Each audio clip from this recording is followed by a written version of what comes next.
سبق. استاد او شاګرد بهر مازدیګر په چکر راووتل. د دوی سره انډوالي وه.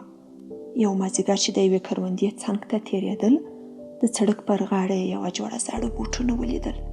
دوی اټکل وکړ چې دا به د هغه سپین ږیري بزګر بوټونه وي چې په کروندې کې کار کوي.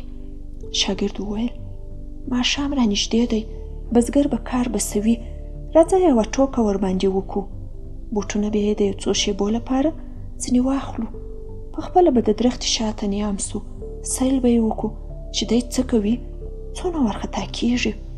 استاد ورته وویل: انډواله، د یو چا د غریبۍ په بیه ځان ته سیل مه جوړوه، ته موړ یې، په هر بوټ کې یې ماتې پیسې کښېږده، هله به پټ سو، ننداره به یې وکړو چې څه کوي. شاګرد له جیبه ماتې پیسې راویستلې، په بوټونو کې یې کښېښولې او پخپله له استاد سره د سړک د بلې غاړې په ونو کې پټ سو.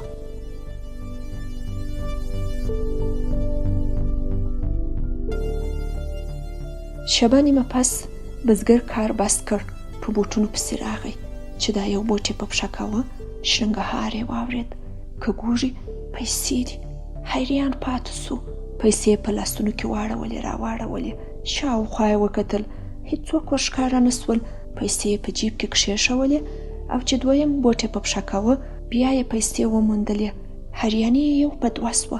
لاسونه یې پورته کړل او په لوړ اواز یې دعا وکړه: خدایه، ښځه مې ناروغه ده او بچي مې هم وږي دي.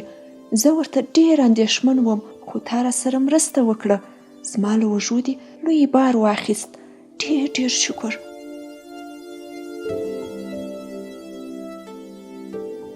شاګرد چې دا خبرې واورېدې، ډېر اثر یې باندې وکړ. استاد ورته وویل: آیا په نورو پورې خندا ښه ده که له نورو سره مرسته؟ شاګرد وویل: استاده، داسې څه مې زده کړل چې هیڅ وخت به یې هیر نه کړم. ما زده کړل چې له نورو قرار اخیستل نه، بلکې نورو ته قرار ورکول د سړیتوب لار ده.